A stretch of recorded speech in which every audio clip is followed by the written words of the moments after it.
Sud Radio, la Minute du Coach. Bonjour Fabien. Bonjour Pablo. On va rêver, on va parler de Walt Disney Ouais. et de sa stratégie de créativité. Absolument. Je trouve ça très intéressant d'approcher une stratégie d'un homme aussi grand.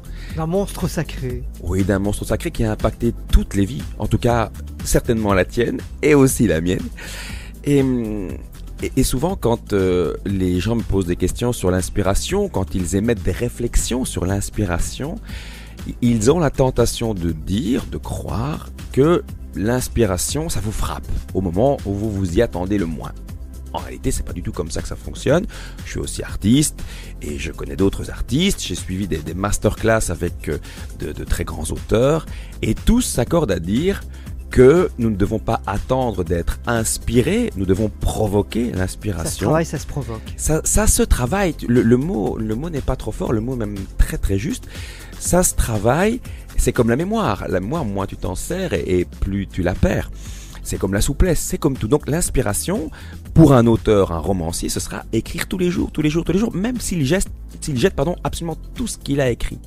Et Disney, sa stratégie, c'était d'emmener ses collaborateurs dans une pièce appelée Rêveur, avec une voûte étoilée. Au sein de cette pièce, les règles étaient notamment surtout ne pas critiquer les idées qui jaillissent de la tempête de cerveau, du brainstorming. Si jamais tu osais critiquer l'une de ces idées, tu valsais dehors. Alors, cette stratégie, je l'ai apprise en PNL, en programmation neurolinguistique, parce qu'on l'a modélisée. Et puis, il emmenait ses collaborateurs dans une autre pièce très différente d'aspect, nommée réalisateur. Et dans cette pièce réalisateur, il tentait de mettre en œuvre les idées qui avaient été émises dans la première pièce. Et puis seulement dans une troisième pièce, un troisième lieu physique, donc un autre endroit, spatialement un autre endroit. C'est pas la même pièce dont on transforme quelques aspects par un changement de mobilier, par exemple. Non, une autre pièce.